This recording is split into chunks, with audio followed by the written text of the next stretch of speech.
ആ അത് ശരി. ഓ ആ ശരി അമ്മേ. ആ ഞാൻ വിളിക്കാം. ഇതൊന്ന് തലയോലപ്പറമ്പിൽ നിന്ന് ആരും വന്നില്ല. അതിഥികളൊന്നും ഇല്ല ഇവിടെ. എനിക്ക് അപ്പോഴേ സംശയം ഉണ്ടായി. അമ്മായി വരണമെന്ന് പറഞ്ഞിട്ട് വരണ്ടെന്നും പറഞ്ഞു. ഇപ്പൊ എങ്ങനെ ഇരിക്കുന്നു?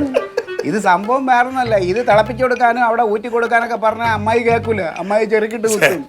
പിന്നല്ലാതെ ഇവിടെ ആകുമ്പോൾ നമ്മളെ മക്കൾ അവർ പെണ്ണുങ്ങൾ കിടന്നിട്ട് കഷ്ടപ്പെട്ട് അമ്മാവനല്ലേ എന്ന് പറഞ്ഞ് എന്തും ചെയ്തു കൊടുക്കും. അതല്ല, അമ്മാവൻ ഇവിടെ നിൽക്കുന്നതായിരിക്കും ഇവിടെ ഇഷ്ടം.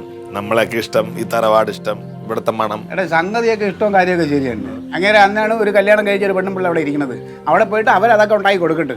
ഇവിടെയുള്ള പെണ്ണുങ്ങൾക്ക് വേറെ പണിയുണ്ട്. ഞാൻ ആരും പറയാം, എങ്ങനെയും ഒഴിവാക്കാൻ നോക്കും. നമ്മൾ എന്ത് പറയണാ? അതൊക്കെ വഴിയുണ്ട്, ഞാൻ പറഞ്ഞുതരാം. ഞാൻ ഒരു ഐഡിയ പറയാം. നീ വൈദ്യൻ്റെ പരിപാടിയാണല്ലോ. നീ വൈദ്യ സംഭവമാണ് നല്ലതാണെന്നൊക്കെ പറഞ്ഞോ. ഞാൻ അതിൽ കയറി പിടിച്ചോളാം. ഞാൻ പറഞ്ഞാൽ അത് ഉടായ്പാണ് പറ്റിപ്പാണെന്നൊക്കെ പറഞ്ഞാൽ നമുക്ക് അതിൽ പിടിച്ചൊരു ചെറിയ വഴക്കിടുമ്പോൾ അമ്മാന് അത് മോശോടാ. എന്ത് മോശം? അല്ലെങ്കിൽ നീ ഒരു കാര്യം, നീ ഏറ്റെടുത്തെല്ലാം ചെയ്തു കൊടുക്കും. പിന്നല്ല ഓ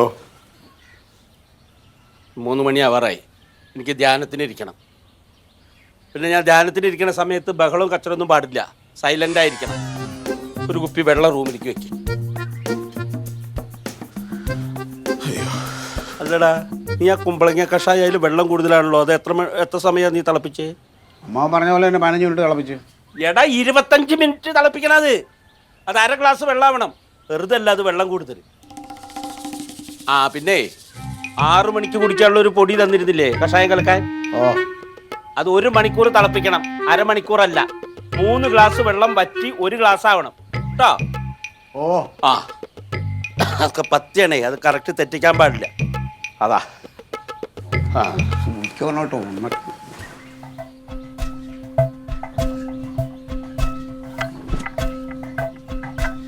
അതെ, ആയുർവേദത്തിനെ കുറിച്ച് ഞാൻ മോശപ്പെടുത്തി ഞാൻ പറഞ്ഞു തുടങ്ങാം. നീ അതൊക്കെ കയറി പിടിച്ചോ.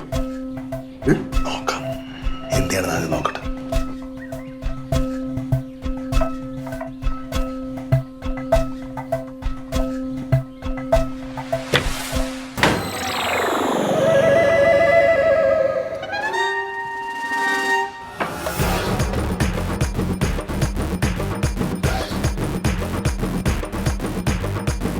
അതെ, എന്റെ ഭാഗ്യദോഷത്തിനാടാ ആ ഗിരിജയുടെ വാക്ക് കേട്ടിട്ട് ഞാൻ ആ വൈദ്യരെ പോയി കണ്ടത്. ഈ ഉപ്പില്ലാത്ത ചോറും കഴിച്ചിട്ടിറക്കാൻ പറ്റാത്ത 4 തരം കഷായവും. വീട്ടിലാവുമ്പോ അവള് ഭയങ്കര സ്വീറ്റാണേ, അവള് നിർബന്ധിച്ച് കഴിപ്പിക്കും. ഇപ്പൊ ഇവിടെ വന്നിട്ടാവുമ്പോ അവളുടെ കണക്കില് ഞാനിവിടെ ചികിത്സയിലാണ്. ഇനിയും എന്നാ രക്ഷപ്പെടും ചെയ്യാലോ. അപ്പൊ തലയോലപ്പറമ്പിലെ ബന്ധുക്കൾ പോയാലും അമ്മ ഇവിടെ തന്നെ കാണൂല്ലേ അല്ലേ? ഏത് തലയോലപ്പറമ്പിലെ ബന്ധുക്കള്?